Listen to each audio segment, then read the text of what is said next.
अच्छा बाजी जेडे बंदे उस्तादां को सीख के मुड़ के उस्तादां नूं अखां कड्ढणियां शुरू कर दिंदे है ना, वो बंदे जरा इस गल ते लाजमी तवज्जो करके जाओ। एक पिंड च ना एक जिमीदार सी, उन्हें काफी माल डंगर रखिया सी। एक उन्हें खोता भी रखिया सी ते एक उन्हें कट्टा भी रखिया सीगा।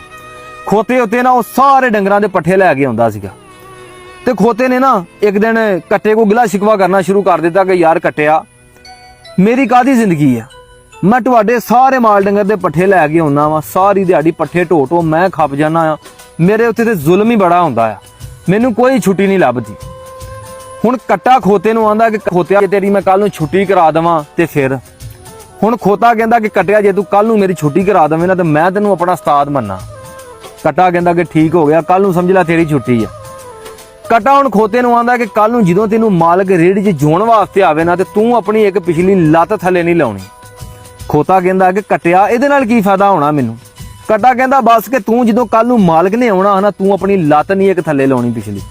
खोता कहंदा कि ठीक हो गया, ना लावांगे लत्त आपां थल्ले।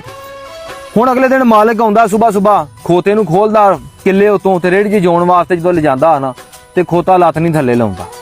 हुण मालक बथेरा खिच्चा धूआ करदा है कि पट्ठे लियाउणे सारे डंगरां दे, अगर खोता ना रेहड़ी 'च जुपिया ते माल डंगर ते पट्ठे किवें आउणे आ।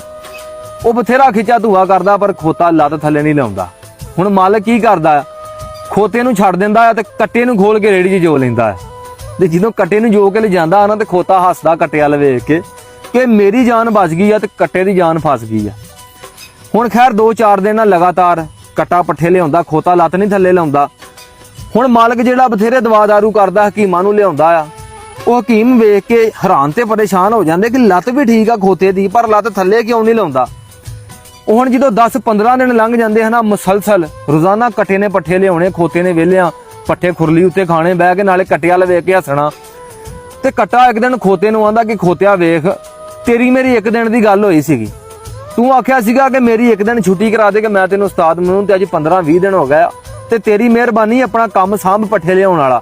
ਮੈਂ 2-2 ਕੰਮ ਕਰਦਾ ਆ, ਪੱਠੇ ਵੀ ਲਿਆਉਣਾ ਆ ਤੇ ਪੈਲੀਆਂ ਵਿੱਚ ਹਲ ਵੀ ਦੇਣਾ ਆ, ਮੇਰੇ ਕੋਲ 2-2 ਕੰਮ ਨਹੀਂ ਹੁੰਦੇ ਤੇ ਤੂੰ ਆਪਣਾ ਕੰਮ ਸਾਂਭ ਆਪਣੇ ਪੱਠੇ ਲਿਆਇਆ ਕਰ।